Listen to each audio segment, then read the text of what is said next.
Martín Figueroa es profesor de filosofía con experiencia profesional en la Universidad Academia de Humanismo Cristiano. En esta cápsula conversa con Sergio Montesinos sobre filosofía moderna.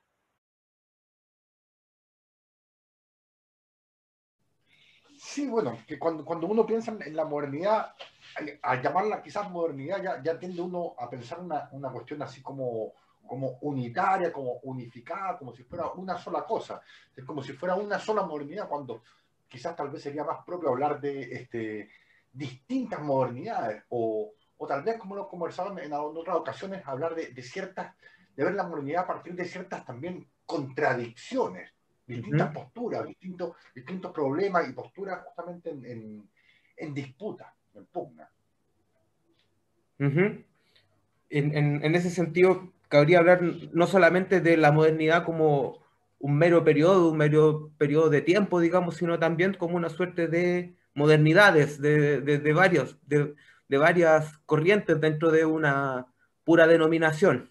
Algo así podría ser, ¿o no? Claro, entendiendo sobre todo también una cierta actitud, por decir, del individuo, del sujeto consigo mismo y también con el mundo, podríamos decir, con el mundo, con el espacio que empieza a configurarse a partir de esa nueva visión que aporta la modernidad.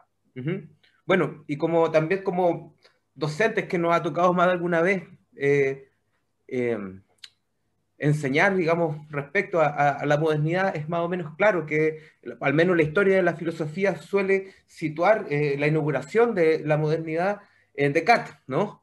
Y que a propósito un poco de lo que tú dices, de esta suerte de actitud, de entender la modernidad como actitud, podemos ver bastante claro en ciertos lugares en Descartes cómo su propia filosofía en cierto sentido, da marcha a muchos de estos tópicos, digamos, que después, o actitudes que luego en el mundo moderno se van a ir repitiendo. Te doy un ejemplo de lo que estoy pensando ahora. Esta idea de que el sujeto, digamos, debe de alguna manera no aceptar aquello que él meramente le ha sido dado, sino todo ser capaz de, por medio de su juicio, de su racionalidad, ponerlo todo en cuestión hasta que él mismo no esté convencido de aquello que considera como verdadero o como cierto. Exactamente, yo diría esa actitud sobre todo crítica, esa actitud crítica que se puede ver sobre todo en Descartes y también podríamos decir más adelante en la época de la Ilustración, esa actitud crítica que podríamos resumir un poco ahí, parafraseando un poco qué sé yo, la primera regla del método de Descartes en el curso del método, diciendo un poco, la actitud moderna es aquella que dice, no aceptaré ninguna autoridad si esa autoridad no se funda en la razón, en mi razón o en mi entendimiento. No aceptaré ninguna autoridad si esa autoridad no es mí mismo, por decirlo así. No soy yo mismo. O sea, en ese sentido también uno puede inscribir, en el caso de las meditaciones metafísicas, este ejercicio medio escéptico del dudar metódico, del dudar hasta las últimas consecuencias, dentro de esa misma regla, ¿no? Podría conectarse con esta regla, de decir, voy a dudar a través de todos los recursos de los cuales mi pensamiento descubra, hasta llegar a ese punto que compara con este punto, este punto fijo que pedía Arquímedes, que le permitiría, digamos, una posición segura a partir de la cual dar un giro completo. Exactamente.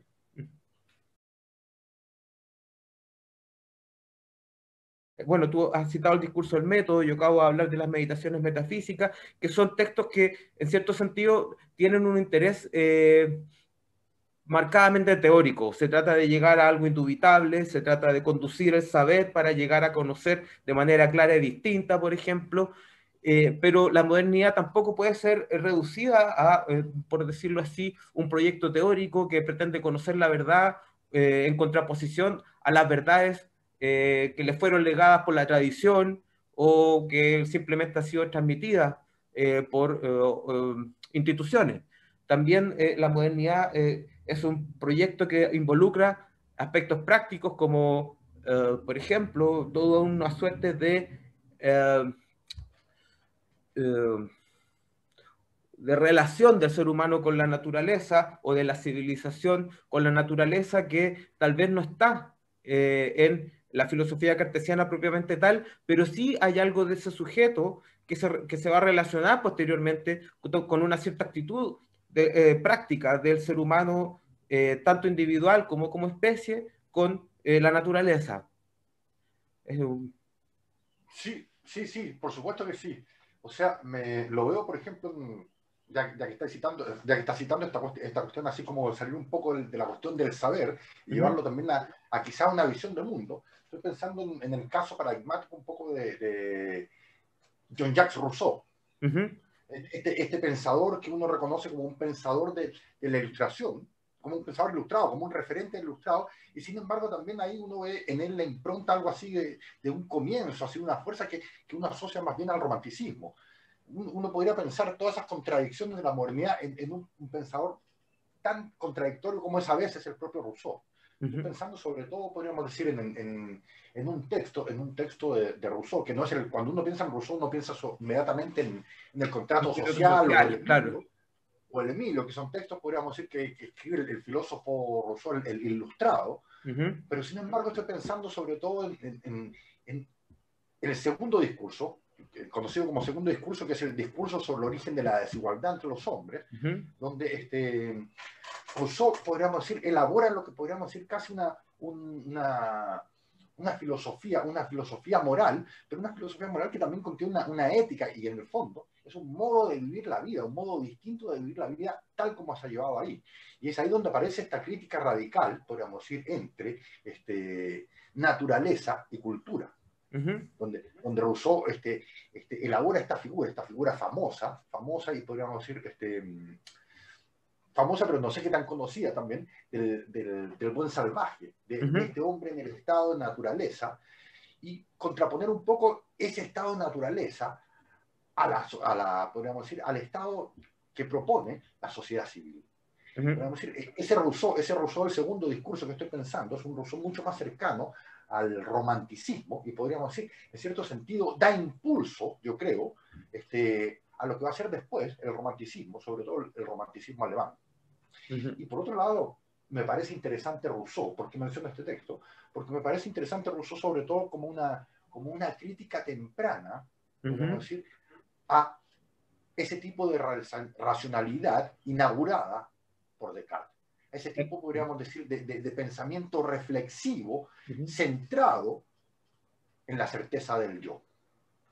Descartes instala, podríamos decir, toda una filosofía subjetivista, instala o se da cuenta justamente de una dimensión subjetiva del conocimiento, y como en Rousseau, podríamos decir, aparece una crítica temprana, no directa, nunca menciona a Descartes, pero sin embargo, a ese tipo de racionalidad que aparece con Descartes, y que es, podríamos decir, una crítica en el fondo, a la reflexión, a cómo el ego cogito cartesiano ha terminado, en términos podríamos decir, de Rousseau, por degenerarse, por convertirse, podríamos decir, en aquello completamente enajenado, o aquello completamente distinto. Sí, hay un punto que me viene digamos, a la cabeza cuando mencionas esta crítica al subjetivismo, a esta idea cartesiana de que yo solamente soy cierto de mi existencia y de mis propios pensamientos, por decirlo así. Hasta allí, digamos, o a partir de allí yo debo edificar un árbol de conocimiento, y también siempre se suele reconocer en eso un primer gesto como de, por decirlo así, reconocimiento de cierta finitud. ¿Ya? ¿En qué sentido? En que Descartes se da cuenta de que, al menos en términos teóricos, no puede salir de lo que piensa de las cosas, y que lo único que tiene cierto no es ya el hecho de saber lo que las cosas son en sí mismas, sino más bien de que él piensa que son de alguna manera. ¿Ya? Y luego de eso él saca otras consecuencias, también eso le produce problemas, como se muestra en la tercera y quinta meditación, que va a necesitar recurrir a Dios, etcétera, etcétera. o sea, a cierta idea de Dios que proviene de sus propios, de algunos de sus pensamientos, etcétera. Pero el punto que me interesaba recalcar ahí es que lo que tal vez como gesto inaugural se puede reconocer como un gesto de reconocimiento de la finitud, lo que abre es un espacio para, para un proyecto de desarrollo teórico, científico y tecnológico que va a terminar por volverse prácticamente infinito en su conexión con, por ejemplo, la naturaleza inmediatamente dada. O sea, podemos ver que la modernidad, a partir de ese gesto inicial de reconocimiento de la finitud, de humildad, podríamos decir, de pronto se va a mostrar eso como una suerte de potencial gigantesco, de dominio al mismo tiempo. Como también Heidegger de alguna manera lo denuncia en la época de la imagen del mundo. Bueno, claro, hay claramente un peligro de esa racionalidad, podríamos decir. Si pensamos, podríamos decir, en la modernidad, uno podría darse cuenta que se inaugura desde una relación con la naturaleza, una relación que ha ido cambiando con respecto a ese objeto que es la naturaleza. Pensemos, por ejemplo, en ¿cómo se llama? En Bacon. En Francis Bacon, se trata justamente de comprender a la naturaleza. Se trata de comprender, podríamos decir, el lenguaje en el que está escrito la naturaleza. Podríamos se trata justamente pillarla, de alguna manera, pillar su ritmo secreto. Y se trata de conocer a la naturaleza para dominarla. Y para dominarla en el sentido justamente de poder vivir mejor. Pensemos todavía eso en la época del 1500. Claro. Las condiciones en las que se vivían eran bastante más precarias en las que se vive ahora. Entonces, sí se entiende ese dominio de la naturaleza, pero sin embargo, podríamos llegar a un punto como ese conocimiento, en ese conocimiento que en primera instancia era tímido de la naturaleza, se ha convertido en un dominio, en una explotación de la naturaleza, en una explotación que podríamos decir, son evidentes los resultados de eso, cuando vemos, qué sé yo, la industria pesquera, la industria minera, el extractivismo, todas esas cosas son consecuencias, podríamos decir, de una cierta racionalidad que se inicia en la modernidad. Claro, ese punto también... Muy tímidamente empieza a tener una relación con la naturaleza hasta que, por el contrario, después la domina y la somete. Claro, ese punto me parece también interesante, sobre todo por lo siguiente, porque uno piensa que estas reflexiones tienen un mero carácter histórico o un mero interés acotado a la historia de la filosofía, pero también podemos ver las consecuencias hoy en día y aquí y ahora, podríamos decir. O sea, no son cosas así etéreas las que estos problemas contienen, ¿no? Se me viene a la cabeza, digamos, que este proyecto también se conecta con la intención explícita en muchos pensadores de desatar ciertas potencias liberadoras para el ser humano y muchas veces entendido como género humano abiertamente, como en el caso de visiones ilustradas de la historia, como la que Kant desarrolla en sus opúsculos.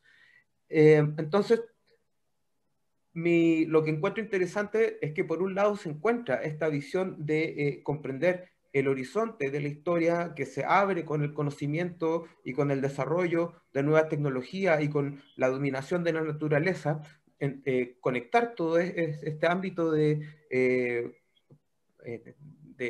digamos, estos puntos, digamos, con la idea de una liberación del género humano o de un horizonte histórico de liberación del género humano. Pero al mismo tiempo, estos mismos aspectos que estamos subrayando, también, como ya hemos dicho algunas veces en esta conversación, contienen no solamente un potencial enorme de dominio, sino también peligros y casi una suerte de desnaturalización, ¿ya? De la misma racionalidad que él pone en juego estas potencias liberadoras, en el sentido literal de que muchas veces terminan consumiendo, agotando los recursos del planeta, por ejemplo, de la naturaleza, o incluso entran abiertamente en un dominio del ser humano por el ser humano, allí donde se pretendía generar una especie de liberación total de la humanidad, casi como utopía. Entonces, desde ahí un poco me viene también a la cabeza la idea de pensar estas contradicciones de la modernidad, o más bien a la modernidad misma como una contradicción? Sí, bueno, yo lo veo muy claro eso como lo dices tú, y sigo pensando también un poco en ese texto y en ese autor que mencionaba hace un rato, Rousseau, el Rousseau del segundo discurso, el discurso sobre el origen de la desigualdad entre los hombres, y podríamos decir, y toda esa crítica a la sociedad civil, y sobre todo, podríamos decir, a esa racionalidad inaugurada por Descartes. Es decir, podríamos decir, lo que se ve en Rousseau es una crítica a ese innatismo del pensamiento o de la razón, una cuestión que caracteriza a Descartes. A lo que tú comentabas como reflexión, digamos, que luego en Fichte se va a llamar yo igual yo. Exactamente, exactamente. Rousseau dice, quizás una de las frases quizás más lindas y más radicales de este discurso, dice: creo que el hombre que medita es un animal degenerado. Es un animal degenerado en la medida que podríamos decir lo propio del hombre en su estado natural no es el pensamiento, no son los conceptos, no son las ideas. A esos conceptos, a la razón, al pensamiento se llega forzados. Pero antes que eso, tenemos, podríamos decir, sentimientos. Rousseau dice, entre todos los sentimientos hay uno que prima, y es el sentimiento de la piedad.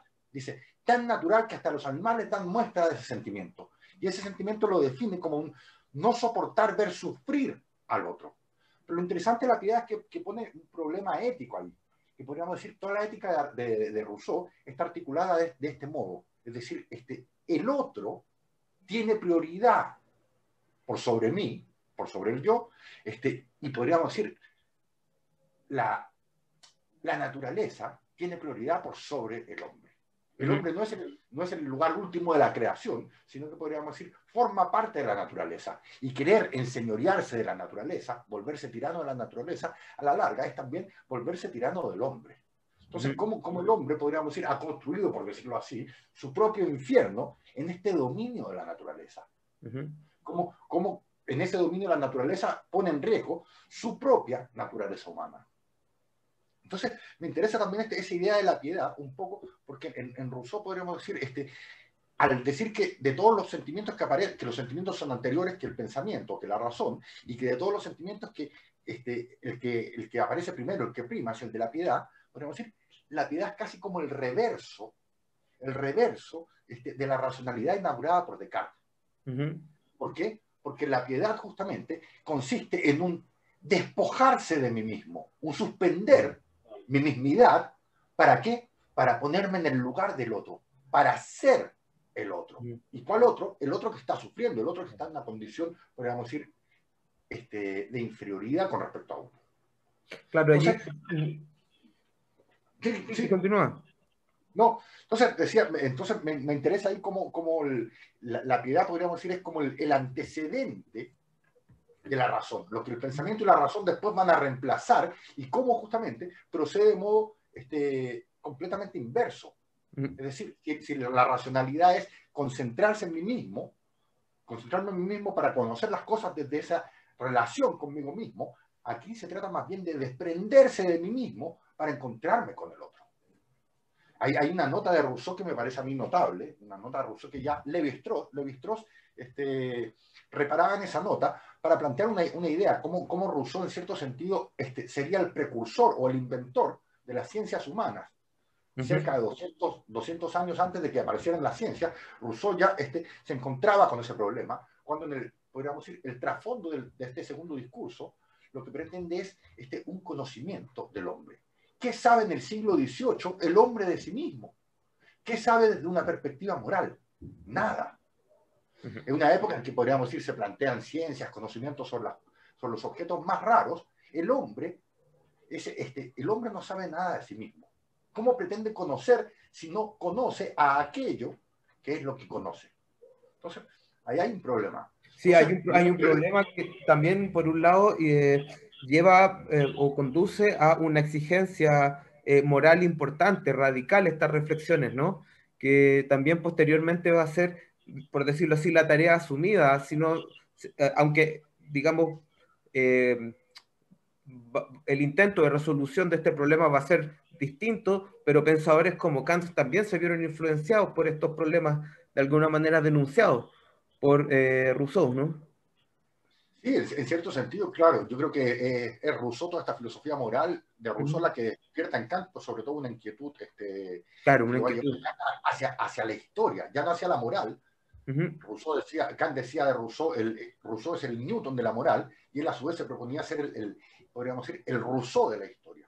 Claro. Entonces, hay como una relación ahí cuando también hay cosas que no se ajustan por esta conciencia, podríamos decir, esta conciencia del otro que es propia de Rousseau. Yo hacía referencias a esa nota en la que Rousseau hace una crítica, podríamos decir, a esa racionalidad europea, como dice, desde hace 4 siglos, 3 o 4 siglos, las naves europeas, los barcos europeos zarpan a todos los rincones del mundo, y cuando esos hombres nos muestran los retratos que han hecho de la gente, de otros países, de otras costumbres, de otros pueblos, lo curioso es que lo que aparece ahí es, podríamos decir, el retrato de las personas del propio Occidente, de la propia Europa. Claro. Es decir, Europa no sale de Europa, podríamos decir. Europa cuando sale de Europa no ve otra cosa más que Europa.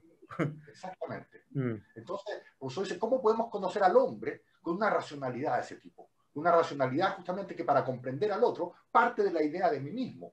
Si quiero comprender al hombre en general, no tengo que partir de la idea que tengo de mí mismo, sino poner en suspenso esa idea de sí mismo y partir por el otro, por el hombre en general. No buscar solo las semejanzas, sino, sobre todo, mantener las diferencias.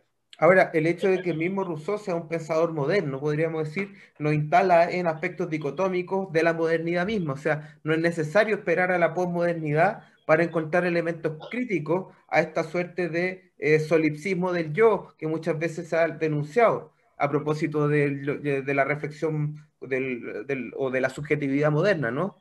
Sí, por cierto. Y esto también me lleva a una consideración meramente, tal vez, histórica por un lado, pero que también me gustaría, a propósito de estos aspectos dicotómicos de la modernidad, ya situarla en la modernidad temprana. ¿En qué sentido? En que frente a, por decirlo de alguna manera, los excesos del racionalismo, que a partir de la tercera y la quinta meditación se empiezan a hacer más evidentes, pero que luego después pensadores como Leibniz o incluso Wolff, al final de la modernidad, cuando establece todo un sistema metafísico de carácter racionalista, digo, frente a estos excesos del racionalismo de tratar de conocer mediante conceptos puros, llegar a conocer, digamos, entidades metafísicas, por ejemplo, y de ahí fundamentar un edificio completo que va desde, no sé, del plano teórico al plano más cosmológico, al plano finalmente práctico. Frente a esto, ya en la modernidad temprana hubo una reacción que proviene precisamente del empirismo y su reivindicación del principio opuesto, que es el principio de la experiencia. Entonces, ver también que la propia modernidad contiene estas dicotomías casi como elementos constitutivos de su desarrollo y que, bueno, que van a conducir a esta gran suerte de síntesis que fue posteriormente la filosofía crítica, que trató de mediar entre el dogmatismo y el escepticismo resultante del empirismo, ¿no?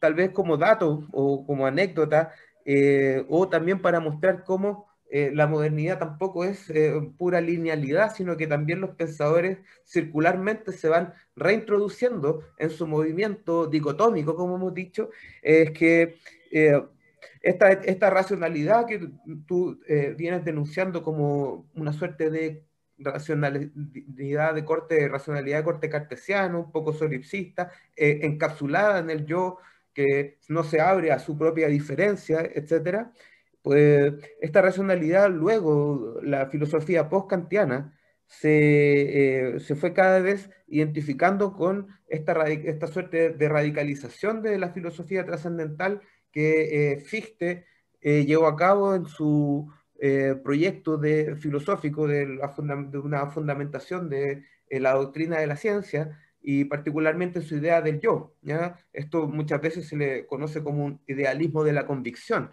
Yo soy yo y lo que es para el yo ha de ser para el yo, y el yo debe ser el yo, debe llegar a ser el yo de manera absoluta, por ejemplo, etcétera, etcétera. Y bueno, Y frente a estos, podríamos decir también estos nuevos excesos que se vuelven a producir en la modernidad más tardía, también hubo un movimiento de resistencia que, no sé si curiosamente, pero de manera, digamos, estas cosas de la estructura circular muchas veces de la historia, Rousseau vuelve a aparecer particularmente en conexión con estos amigos, digamos, de Hegel, que vivían en un pequeño pueblo cerca de Frankfurt, de la ciudad de Bad Homburg, donde junto con Hölderlin se dedicaron a establecer una suerte de síntesis entre Spinoza, Platón, Kant, y precisamente en rebelión a Fichte, en quien veían una suerte de pensador, por un lado, que generaba abstracciones teóricas, es decir, separaciones teóricas por todos lados, pero también por otra parte como un pensador que era el reflejo de un individualismo en el plano social y también de una suerte de estado coactivo en el plano político. Entonces, como veían como Fichte de alguna manera, pese a la grandeza del pensador, era el reflejo de una época cargada de oposiciones, de contraposiciones, que terminaban siendo relaciones, por decirlo así, de dominación y de violencia.